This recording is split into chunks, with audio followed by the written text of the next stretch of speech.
Hello learners, welcome to Learn to Empower. In this particular video, we'll be looking into the Western thinker that is Jeremy Bentham.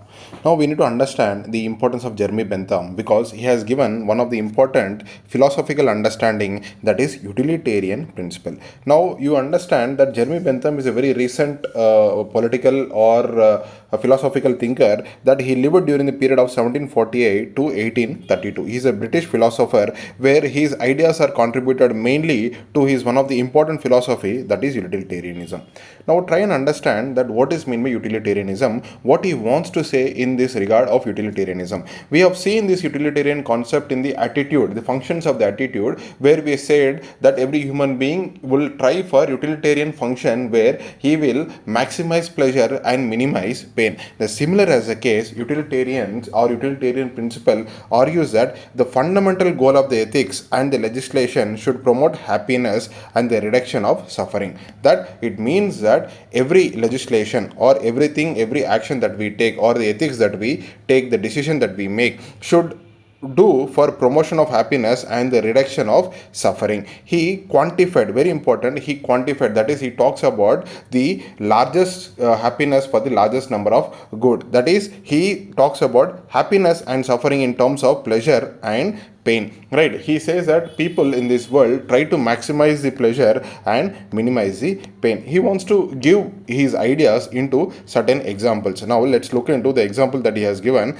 that one of the famous is the trolley problem. He says that assume a trolley is coming in a railway track. It can be a trolley, it can be train, whatever it might be. A trolley is coming without any brakes has been failed. Now there are 4 people or 5 people in the one track and there is one person in the other track, right? Now given the situation, which you are a driver of the trolley now given the situation, what will you do? Whether you will turn towards the people who are of 5 people in the one particular track, or you will be in the one person track. Now automatically we tend to argue that we'll go for the track which is having one person, because we are minimizing the damage here. So even utilitarian principle argues for the same. He also talks about this minimizing the pain versus pleasure. Now similar as to goes with the doctor and patient's examples, or we can say organ transplant. For example, utilitarians argues for what? Maximum number of pleasure for the maximum number of people. Now to understand that, let us assume one more thing before understanding the organ transplant or doctor patient example. Let's assume that they are also argue for that the dam construction in the country is very important, right? Even though it might lead to few number of people in the particular place, displacement of the few number of people in the particular place, but definitely the dam construction will benefit for the larger of the society, because it will irrigate for the larger number of land. It will have the water flow for the water irrigation for the maximum hectares in this country. Now dam construction is important at the cost of the few people who are suffering. Similar, assume this kind of example with the doctor and patient. For example, in a hospital, a doctor is having 5 patients. One is of kidney failure, one is of lung failure, one is of brain failure, etc. Likewise, there are 5 patients. You as a healthy patient, in the sense that you are a healthy, but you had a small fever that you went to the doctor. Right. Now doctor, by assuming or examining your body, he understood that he can harvest the organs from you and transplant to those 5 people. Now as a normal ethical way, we argue that this is wrong, because you are an innocent person here. How can the organs can be harvested from you and transplanted to all the 5 people? But utilitarians will argue that because it is going to benefit 5 people here, yes, the organs can be harvested. I am not saying whether this is correct or not. I am just explaining the philosophical understanding of this utilitarian principle. Similar goes with the charitable donations, which means what? Utilitarians argued that the charity or the donation should be given by the people having money in the society to the poorer sections of the society, because it will benefit for the large number of weaker sections of the society. Similar goes with the vaccination policies as well. In case of vaccination policies, if the outbreak of the disease can be prevented, then the vaccination policies can be done, or it can be achieved, or it can be implemented. Next, end of life decision, which means what? This is simply euthanasia. euthanasia, right? In case of euthanasia, whether the euthanasia should be given or not, whether it can be active or passive euthanasia, whether it should be given or not, if you ask utilitarian principle, they will say euthanasia should be allowed. Why? The person who is suffering at the bedridden stage, right, he is suffering the most. Now considering these factors, because he is suffering, now what is the utilitarian principle say? To minimize the pain. So better to give euthanasia because we are relieving that particular person from the sufferings or the pain. Right. Now utilitarians argue, or utilitarians of view, that they are focused upon the consequentialism. What is meant by consequentialism now?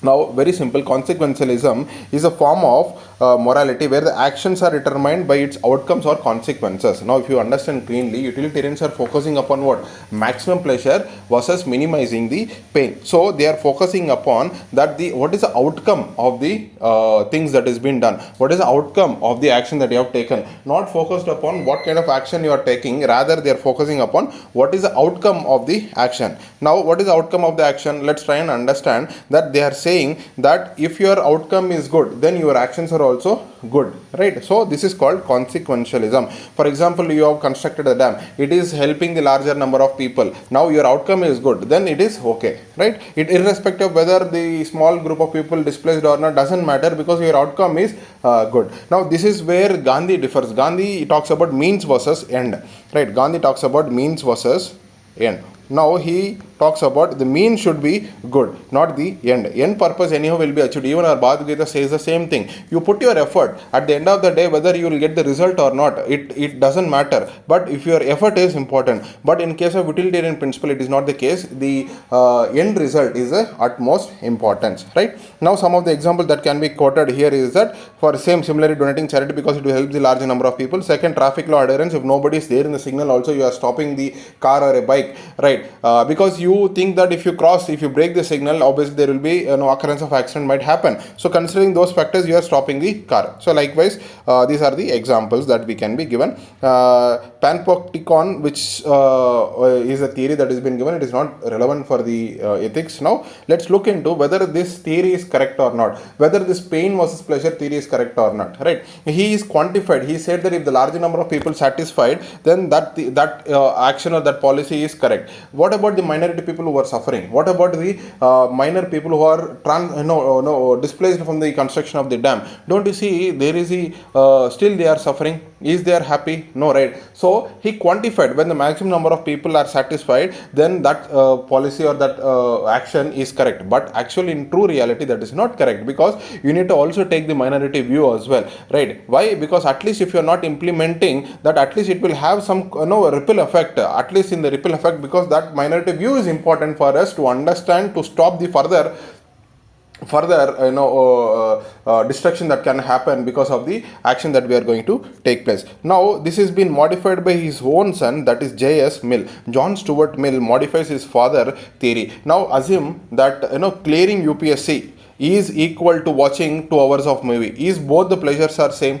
No. Why? Because there is higher pleasure, there is a lower pleasure. So this is how he instead of quantifying the pleasure and pain, J.S. Mill talks about qualitative pleasure and pain. J.S. Mill introduced the concept of higher and lower pleasures, right? He argued for some pleasures of intellectual, moral and aesthetic pleasures will have higher quality and have a greater weightage. Now this is where J.S. Mill, the John Stuart Mill, differs from his own father in the quality versus quantity, right? He quantified, the Jeremy Bentham quantified, but J.S. Mill quality. He ensured that quality of happiness is more important rather than mere numbers, right? Now let's understand that when you talk about this quality, when the quality means what? Individual pleasure is also important. This laid the foundation for liberty, right? Liberty, where he talks about, where Jeremy Bentham talks about quantitative matters, but the J.S. Mill talks about the qualitative, which focus upon individual choice and preferences, conscience, etc.,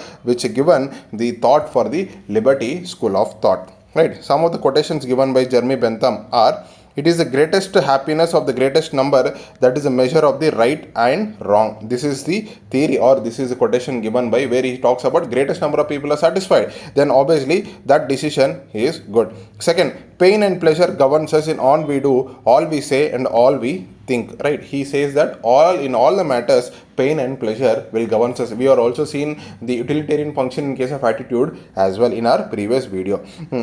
The one more quotation, important quotation is, in the darkness of secrecy, sinister interest and evil in every shapes are full swing. I want you people to understand and get into details of why these quotations given by these people and what theory that we can implement, because these quotations can be directly asked in the 10 marks question in ethics, or it can be asked directly in the essay paper. Right now, in the next video, we'll be looking into one of the important political thinker, that is John Locke. Till then, take care.